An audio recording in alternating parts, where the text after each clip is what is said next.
They said it would never happen. An American automaker standing up to the most powerful man in the country. Impossible. But General Motors just made a move that blindsided everyone. And Trump's furious reaction is just the beginning. For decades, General Motors has been a pillar of American manufacturing, shaping industries and setting standards.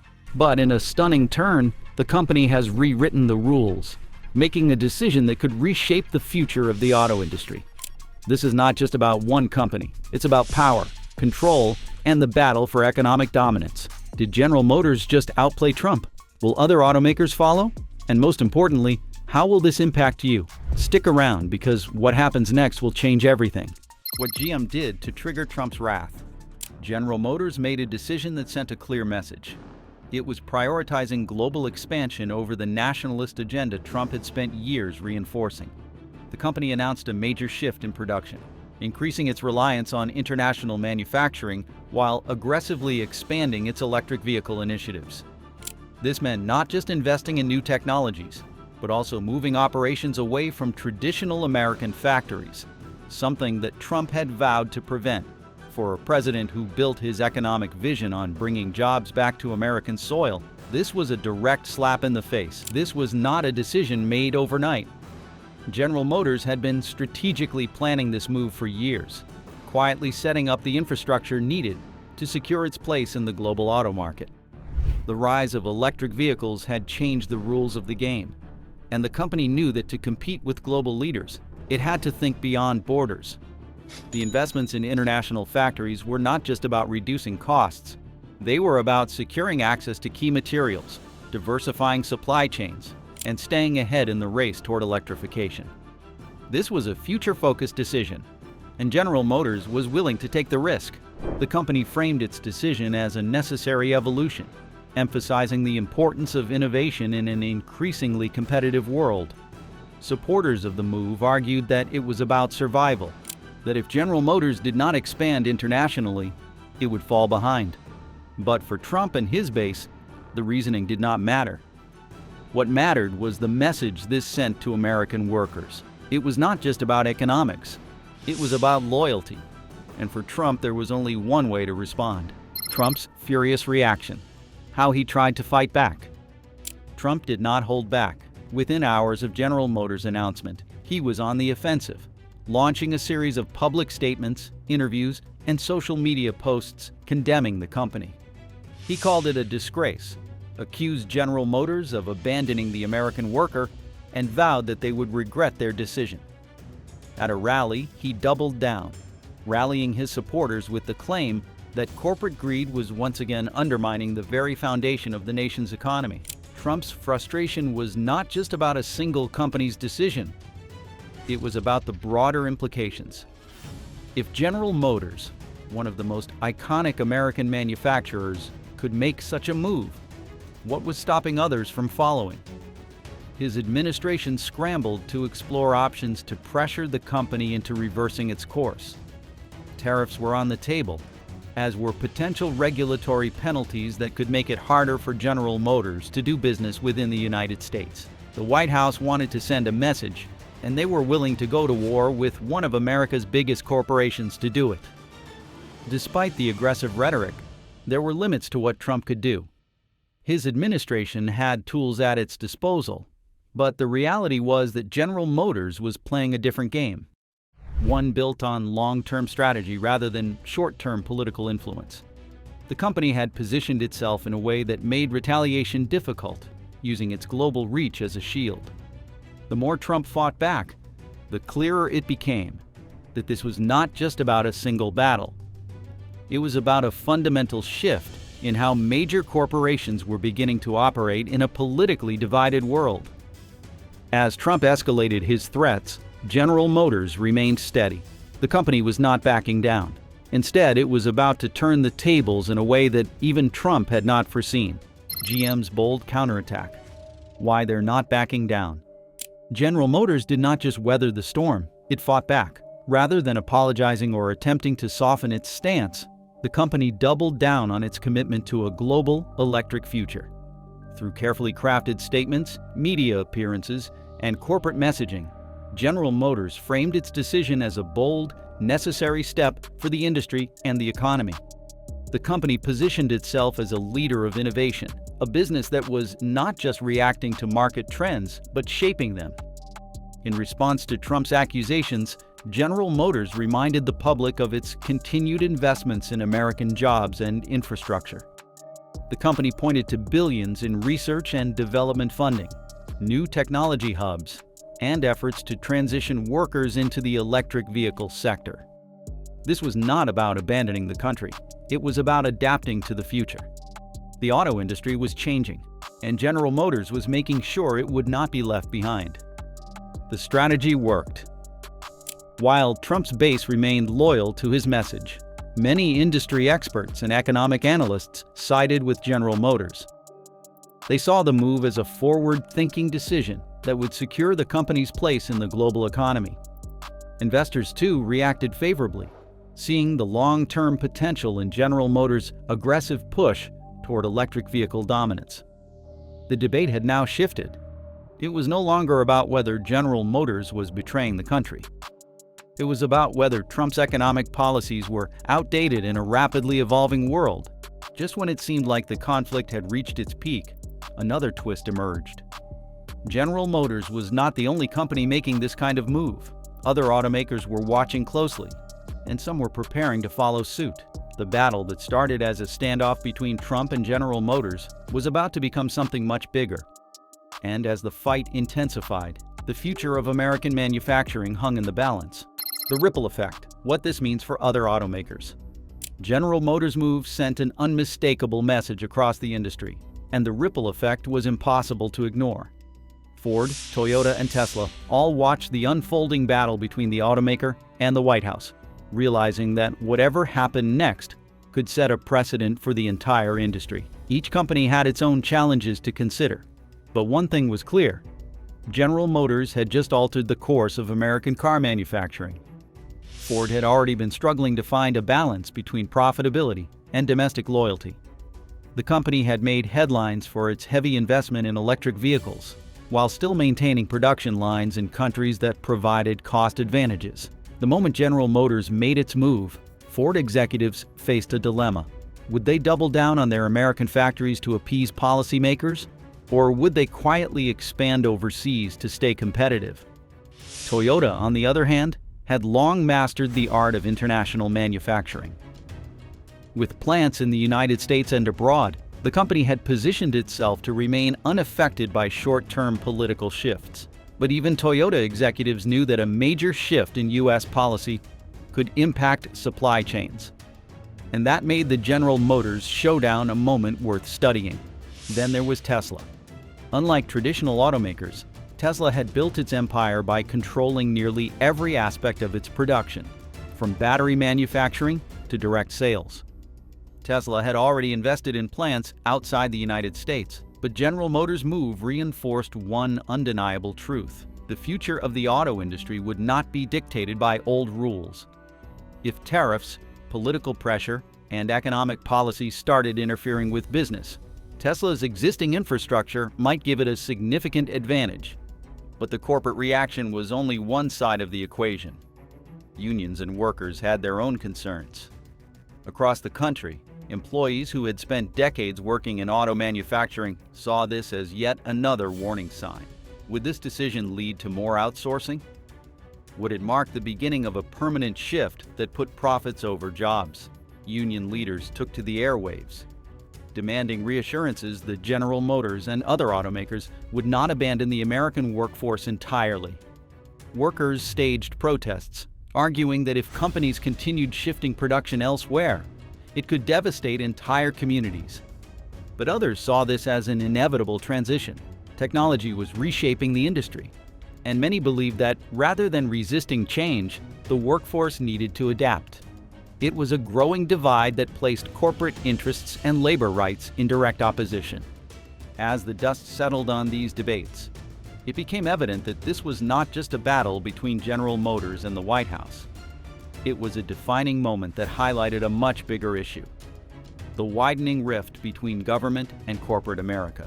For years, companies had expanded beyond national borders, building supply chains that transcended traditional economic boundaries.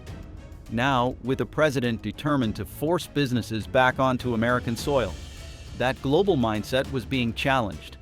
Some automakers feared that standing against political pressure could result in consequences they were not prepared for, while others saw this as an opportunity to reshape policies in their favor. But Trump was not done yet. His next move would shake Wall Street. Trump's counterstrike, how he tried to crush GM. What started as a corporate decision quickly escalated into a full-scale economic battle. Trump, furious over what he saw as a betrayal by an American icon, retaliated in the most aggressive way possible. He announced a 200% tariff on all General Motors imports, a move that sent shockwaves through the financial world. It was a declaration of economic warfare, one designed to force the company into submission. The White House framed the move as a defense of American jobs, but investors, economists, and industry leaders saw it for what it was: a high-stakes gamble that could have far-reaching consequences. The immediate reaction was panic. The auto industry relied on complex supply chains that spanned multiple countries, and a tariff of this magnitude meant skyrocketing costs. Suddenly, General Motors was faced with a dilemma. Would it absorb the losses or pass them on to consumers? Meanwhile, other automakers braced for impact, fearing they could be the next targets if they did not comply with the White House's demands. The markets responded instantly. General Motors' stock plummeted, dragging down other automakers with it. Investors began pulling back, worried that this conflict could disrupt the entire sector. Economic analysts predicted higher car prices, fewer options for consumers, and potential layoffs if companies were forced to restructure their operations. But despite the chaos, General Motors remained calm. Behind closed doors, the company's executives had already prepared for this possibility. They knew that a conflict with the White House carried risks, and they had been quietly working on a plan to neutralize Trump's retaliation. It was a calculated move that ensured they would not only survive the storm, but emerge stronger than ever. As the dust settled, the auto industry realized something remarkable. General Motors was not backing down, and they had a strategy that could shift the balance of power in their favor. GM's secret weapon: how they outsmarted Trump. What Trump had not anticipated was just how prepared General Motors had been for this exact scenario. Before the White House had even issued its tariff threats, the company had already repositioned key aspects of its supply chain, making it nearly impossible for the administration to inflict serious damage. General Motors had strategically spread its operations across different regions, ensuring that no single country could cripple its ability to manufacture and sell vehicles. Beyond manufacturing, General Motors had another powerful advantage: its relationships with international governments and trade organizations. While Trump was attempting to pressure the company into submission, General Motors was strengthening its alliances with foreign markets that could offset any losses from American tariffs. The company's global reach meant that even if one region became hostile, there were other markets ready to pick up the slack. General Motors had positioned itself as more than just an American company. It had become a global powerhouse that no single administration could control. There was also the issue of consumer demand. While Trump was pushing for a return to traditional manufacturing, General Motors was betting on the future. The company had made massive investments in electric vehicles, securing supply chains that prioritized long-term sustainability. This meant that while Trump's policies were focused on immediate economic battles, General Motors was looking years ahead. The automaker was not just fighting to survive in the moment, it was preparing to dominate the industry in the future. With the automaker proving resilient, attention began shifting elsewhere. Investors were now asking the most important question of all: if General Motors was weathering the storm, where should they place their bets? The fight between Trump and General Motors had quickly become a financial battleground, and Wall Street was taking sides. Trump versus corporate America. This fight is bigger than just General Motors. It would be a mistake to think that this battle between General Motors and Donald Trump is an isolated case. In reality, it is just the latest round in a war that has been brewing for years. Before General Motors, other corporations found themselves in the crosshairs of a president who built his political brand on taking on big business. From technology giants to manufacturing behemoths, Trump has never shied away from calling out corporate leaders, sometimes igniting market-shaking disputes that go far beyond any single company. Amazon felt it first when Trump launched repeated attacks on its founder, accusing the company of unfair business practices and its impact on small retailers. Then there was Google, a company that faced public scrutiny after Trump suggested it was suppressing conservative viewpoints. The pattern was clear. Any corporation that did not align with Trump's economic vision became a target. General Motors was simply the next in line, but unlike tech companies, it stood at the heart of an industry that Trump had vowed to protect. At its core, this fight is much bigger than one automaker. It is a clash between two opposing forces, shaping the future of American industry: populist politics and corporate globalization. Trump has championed an America First agenda, focusing on keeping jobs within national borders and punishing companies that outsource production. However, large corporations operate on a different playing field, one that is defined by international markets, cost-cutting strategies, and the need to remain competitive on a global scale. General Motors, like many multinational corporations, understands that staying profitable requires tapping into international labor and supply chains. In today's economy, manufacturing is no longer confined by national borders. Instead, companies optimize operations across multiple countries, sourcing materials where they are cheapest and producing goods where labor costs are lower. This strategy is not just about maximizing profits. It is about survival in an increasingly interconnected world. Trump's battle with General Motors highlights a growing dilemma for American businesses. Can they follow their financial interests while maintaining loyalty to domestic workers? Or will they be forced to choose sides in a political war where economic decisions have become personal? The answer may not be simple, but one thing is certain. The impact of this battle will not be limited to boardrooms and political rallies. It will affect millions of people in ways they never expected. The repercussions of this conflict go beyond corporate policies and political rhetoric. It is not just about the decisions made in executive suites or government offices. This fight is about something much more immediate, something that hits closer to home for millions of Americans. It is about the cost of the vehicles they drive, the jobs they rely on, and the economic future they will have to navigate. The consumer fallout, how it affects you. For everyday Americans, the consequences of this battle will be felt in a very real way. When General Motors made the decision to shift more production overseas, it was not just a corporate maneuver. It was a decision that could change the price of vehicles in dealerships across the country. With Trump retaliating by threatening heavy tariffs on General Motors imports, the financial burden is likely to land squarely on the shoulders of the consumer. If these tariffs go into effect, the price of new vehicles could skyrocket. It would not just be General Motors cars that become more expensive. The ripple effect could impact the entire auto market. Competing automakers may face similar pressures, leading to an overall increase in prices across the industry. That means whether someone is buying a vehicle from General Motors, Ford, or Toyota, they may find themselves paying more than ever before. Beyond higher prices, there is another problem looming in the shadows: supply chain disruptions. General Motors' pivot to international production means that key components, such as batteries for electric vehicles and advanced electronic systems, will be sourced from outside the country. If tariffs increase or trade agreements shift, delays could become more frequent, and consumers may face longer wait times when ordering new vehicles. While some Americans are outraged by General Motors' move, others see it as a necessary step for the company to remain competitive. This divide is creating an unusual split in public opinion.